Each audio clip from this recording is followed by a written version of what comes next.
where does anti-Semitism come from? Why does it exist? Why is there this hatred for us? Like you see, no competition. They don't hate others. For example, what's bothering them? We've discussed it. We're chosen. We say we're chosen, and therefore it creates this anti-Semitism. Well, guess what? The Muslims claim to be chosen. They say we were replaced by that. So we were chosen. That's history. Now they're the chosen people. So where's the hatred towards the Muslims for the same claim that we get hated for? Why don't they hate the Muslims?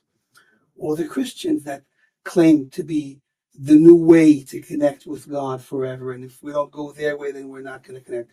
So why doesn't the rest of the world gang up against them and say, you're claiming chosenness, we hate you. So they claim that we were replaced. Yet all the hatred is still focused on our claim and not theirs. So here's I want to share with this novel approach that's based on the Lubavitch Rebbe's teaching gave me a whole new approach and a way of seeing this. It starts with, where does our faith come from? Where does really faith, what we believe in, come from?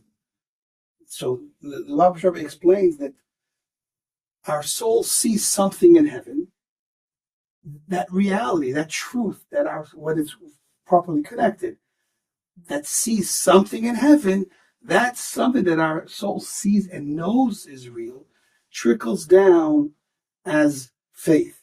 Now, there could be a person disconnected which can have a false faith, but we're talking about the correct faith. When you have a connection to your soul and the correct faith comes down from heaven to your conscious being.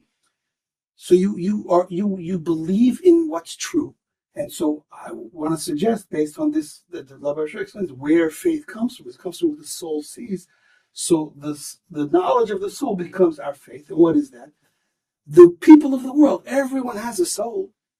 And their soul, on a subconscious level or a higher level, sees the reality in heaven. And so the whole world sees that the Jewish people are the chosen people, and no one else is chosen in that same way. They can have their purpose, but not the purpose that we have, that they're trying to steal from us. And since they know that it's true only by us, so there's only hatred towards us because they're jealous.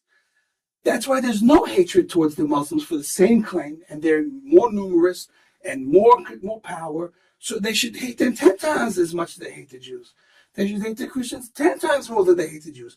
But no, they hate us 10 times than they hate both of them put together, because everyone in the deep down recesses in their soul and in their subconscious and where their faith comes from knows that our claim is the only true claim, and that's why there's anti-Semitism.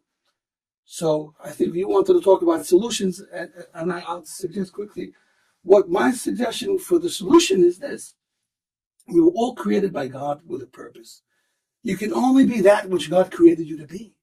To want to be more or different than what God created you to be is getting in the way. It's ruining this whole story of life. Everything's essential. God does not have a limit in essentialness. He can make anything and everything essential.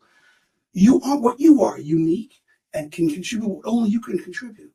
Jew, non-Jew, every nation, every person, every level of scholarship, every level of beauty, we are our own world.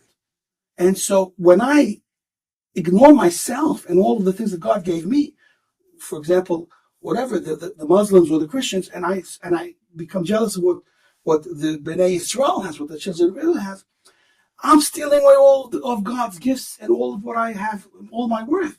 I'm making myself worthless when I become jealous and hate someone else. The solution, I think, is every person, wherever they are, with their divine purpose, needs to embrace what God gave them and who He created them to be, and earn and receive their place in God's perfect forever world. Then we'll have unity, harmony, love, acceptance, tolerance, and all of the good things. If the jealousy and the hate can be put aside, then we will have the world that God's been waiting for to give us. And our job is not to be haughty. We were chosen for something, but it's not because we're so special. That's God gave us a particular mission, and it's our job to do that. And that would, I think, bring us closer to this Mashiach era.